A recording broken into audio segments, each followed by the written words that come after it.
इस देश के सुप्रीम कोर्ट के अंदर 31 जज होते हैं, वर्तमान में 29 हैं। 29 में से 28 ब्राह्मण हैं, एक शेड्यूल कास्ट है शशिभूषण का। भाई जिस सुप्रीम कोर्ट में एक ही जाति के 28 जज बैठे हो ब्राह्मण जाति के, आप समझो कि न्याय मिल जाएगा वहाँ? मुसलमानों को, जाटों को, गुजरों को, यादवों को, चमार छोड़े खटीक पासे को कभी नहीं मिलेगा भैया। में बचेगा कोई नहीं, बारी बारी से पिटेंगे सब। जब मुसलमान पिट रहे थे तो कह रहे थे सब ये कह जी अब ये मुसलमान कूड़ में आ जाएंगे, अब ये पिट रहे हैं तो अब ये कह रहे हैं कि ना हम भी कूड़ में आ गए। तो अगर वो मुसलमान नहीं होता तो बिल्डोजर नहीं चल जाता, अतीक अहमद की तरह एनकाउंटर नहीं हो जाता। ब्रजभूषण खान होता तो क्या होता उसके साथ में? ब्रजभूषण खान के साथ में वही होता जो अतीक के साथ में हुआ था। इस देश के अंदर दलित होना, मुसलमान होना, महिला होना, पिछड़ा होना गुनाह है वर्तमान समय में।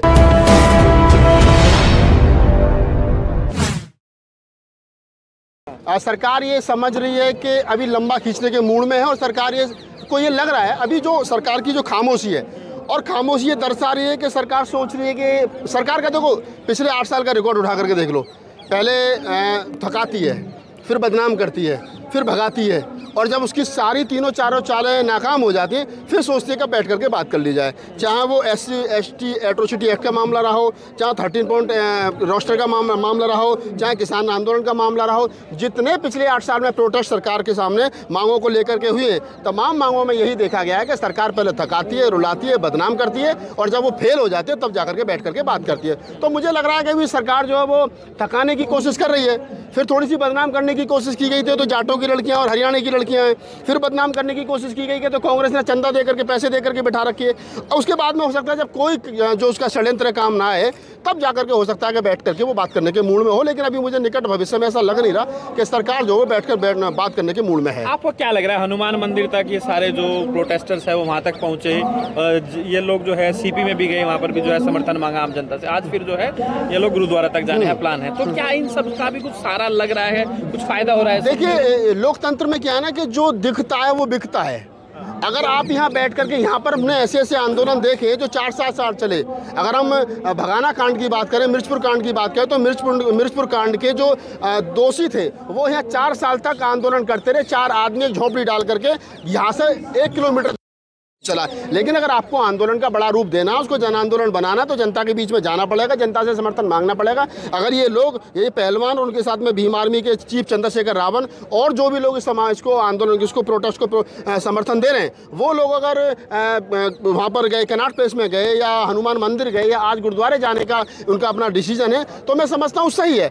जब जाएंगे, घर से बाहर निकलेंगे, यहाँ से थोड़ा सा लोकेशन चेंज होगी तो लोग देखेंगे ये है कौन है, तो फिर मीडिया में खबर जाएगी, लोगों के मुँह तक बात जाएगी, माउथ मीडिया तक बात जाएगी, और जब जाएगी तो कहीं ना कहीं आंदोलन जो जन आंदोलन का रूप लेगा। मतलब आप चाहते क्या है, क्या और आप पहलवान क्या चाहते हैं? क्योंकि बड़ा सवाल ये है, FIR दर्ज हो गई है, पूछताछ शुरू हो गई है, उनसे भी पूछा जा रहा है, जो ब्रजभूषण सिंह है उनसे भी जांच हो रही है। अभी सामने थोड़ी ना ऐसे फांसी थोड़ी ना दे, जो कानून के हिसाब से कार्रवाई होगी वो होगी। ऐसा तो है नहीं कि 2 दिन में हो जाएगी, 4 दिन, जो भी समय लगेगा, जो भी। तो ये पहलवानों ने कब कहा कि 1 हफ्ते में आप डिसीजन दे दो?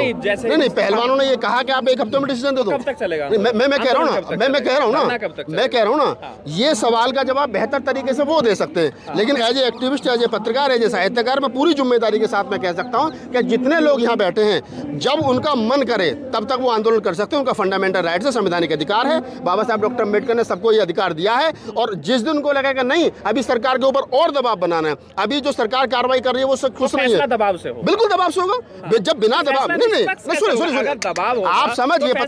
आप समझिए पत्रकार बंधु, जब इस देश के अंदर जो लड़कियां गोल्ड मेडल जीत करके लाई, जब प्रधानमंत्री जी ट्वीट करते थे कि क्या नाम है, फोगाट तू तो मेरे परिवार की बेटी है, जब उस बेटी का शोषण होता है, वो गंभीर आरोप लगाती है और उसकी FIR दर्ज तक नहीं होती है। FIR दर्ज कराने के लिए सुप्रीम कोर्ट का दरवाजा खटखटाया जाता है, पोस्को एक्ट में मुकदमा दर्ज होता है, उसके बावजूद भी वो आदमी जिस पर आरोप लगा है, आरोप सही है गलत है कोर्ट तय करेगा, लेकिन एक्ट के अनुसार उसको तुरंत प्रभाव से गिरफ्तारी होनी चाहिए। वो आदमी हंस करके जाकर के टीवी चैनलों पर इंटरव्यू दे रहा है, तो आप समझिए कानून का मजाक नहीं हो रहा। और ऐसे में ये समझ जाना कि अब FIR हो गई है और अब इन फ्यूचर जो सब कुछ ठीक हो जाएगा, मुझे तो नहीं लगता। तो जांच तो चल रही है ना, जांच तो चलेगी ना, जांच तो 20-20 साल चलती है। क्या मतलब ये है कि उनको सजा दे दे? नहीं, ये किसने कहा ठीक है? ठीक का मतलब है कि सरकार के ऊपर इतना दबाव जरूर बनाया जाए ताकि जांच सही दिशा में हो सके। ये जो आंदोलन यहाँ लड़कियां कर रही हैं, ये जो चंद्रशेखर उनके साथ बैठा है, ये इसलिए नहीं बैठे हैं कि उसको फांसी चढ़ा दो, इसलिए बैठे हैं कि जांच सही दिशा में हो, निष्पक्ष हो, दोषी को बचाया ना जाए किसी के भी दबाव में। अभी समर्थक सारे ट्रैक्टर हमारे भी तैयार हैं, हमारे पास भी ट्रैक्टर है, ऐसा नहीं है। यही इस देश का दुर्भाग्य है। इस देश में हर आदमी को जाति के आधार पर देखा जाता है। इस देश के अंदर SC ST जो है वो अपने अधिकारों को लेकर के प्रोटेस्ट करे तो वो माओवादी, नक्सलवादी, मुसलमान करे NRC CA के नाम पर तो पाकिस्तानी, किसान आंदोलन, किसान खड़ा हो तो किसान जो है वो खालिस्तानी और दूसरा हो जाता है। तो ये क्या है कि इसमें आप समझ लीजिए, वर्तमान समय में जो सरकार जिन लोगों की चल रही है, 15% लोग हैं विदेशी जिनके हाथ में सारी ताकतें हैं, उस सरकार में बचेगा कोई नहीं। बारी बारी से पिटेंगे सब। जब दलित पिट रहे थे तो दूसरे वाले मजा ले रहे थे, दलित कूड़ में आ जाएंगे, हैं? जब मुसलमान पिट रहे थे तो कह रहे थे सब ये कह जी अब ये मुसलमान कूड़ में आ जाएंगे।